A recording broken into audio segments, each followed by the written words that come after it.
How to fix DoorDash Dasher login error. Well, fixing a DoorDash Dasher login error often involves resolving network issues, clearing app data, or updating the application. Start by checking your internet connection, disable any VPNs and such. Make sure you have allowed location access for your application, and also check your internet connection. Try and switch in between your internet connection if available, and also make sure your internet is working strong. Now, force close the application. If you have opened up the login page, proceed to force close the application and then reopen it again and try and see if it is fixed the issue. However, if it is not fixed, you will have to head into your Play Store App Store, look for the app update, make sure it is updated to the latest version.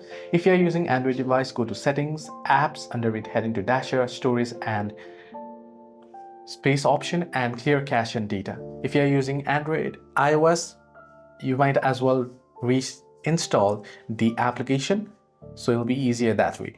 So that's to fix the issue for you. Also check your login credentials and make sure that credential is not the issue. You can reset your credentials anytime. Hope this video helped you. Do like and subscribe.